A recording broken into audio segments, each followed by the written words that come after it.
मेरा नाम रूमा है और मैं गांव में रहती हूँ अपनी दीदी के साथ। मेरी दीदी मुझे बहुत प्यार करती थी, हम सब साथ रहते थे। मेरे पति अक्सर हमेशा काम पर रहते थे और मेरा देवर घर का काम करता था और खेती बाड़ी में लगा रहता था। मेरे पति को 4-5 महीने ऐसे ही हो जाते थे। जब वह घर पर आते तो मैं उन्हें बहुत प्यार करती। एक दिन मेरे पति का कॉल आया और मुझसे बोले कि मैं 1 हफ्ते बाद आऊँगा और 1 हफ्ते तक तुम एडजस्ट कर लेना, मेरी फिक्र मत करना, मैं जल्द आ जाऊँगा क्योंकि 1 हफ्ते का काम है। मैं बोलने लगी थी कि खैर जी, लेकिन जल्दी आना, आपके बगैर मन नहीं लग रहा है। अब मैं बेचैन हो रही थी, मुझे बर्दाश्त नहीं हो रहा था। मेरे पति को 4-5 महीने हो चुके थे, 1 हफ्ते का बिताना।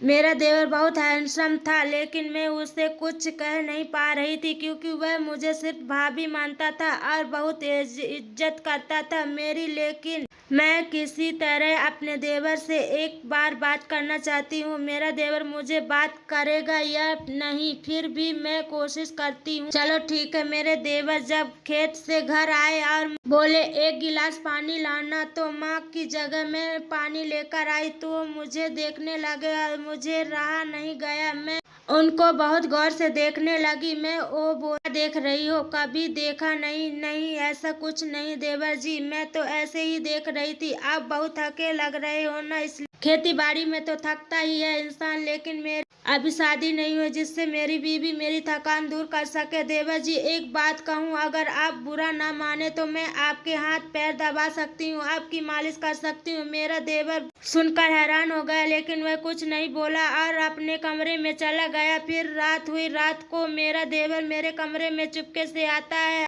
बोलता है भाभी मेरे बहुत दर्द हो रहा है, प्लीज मालिश कर दो। मैं ना बहुत खुश हुई और मैं बोली ठीक है देवर जी, मैं तो कब से इंतजार कर रही थी, आप मालिश करो। फिर मेरे देवर ने अपनी शर्ट उतार दी और जब मेरे देवर ने अपनी शर्ट उतारी तो मैं उन्हें देखकर पूरी तरह फिदा हो गई उन पर और कंट्रोल से बाहर हो गया। अब मैं क्या करूं? मैं फिर बाहर गई और किचन से तेल लेकर आई और देवर जी की पीठ पर गिरा और मालिश करना स्टार्ट कर दिया। आज मेरे देवर बड़े खुश हो रहे थे और मुझे भी बड़ा अच्छा लग रहा था, लेकिन मुझे डर भी लग रहा था और मैं बोलने लगी देवर जी पलट जाइए, आपकी छाती की मालिश कर देती हूँ। मेरे देवर जी जैसे पलटे, मेरी तरफ को देखा। मैं बोलने लगी मेरी तरफ को मत देखो देवर जी, आप आंख बंद कर लो। मेरे देवर ने आंख बंद कर ली और मैं उनकी मालिश स्टार्ट कर दी छाती की। और जब मैं मालिश कर रही थी धीरे धीरे पेट की तरफ जा रही थी,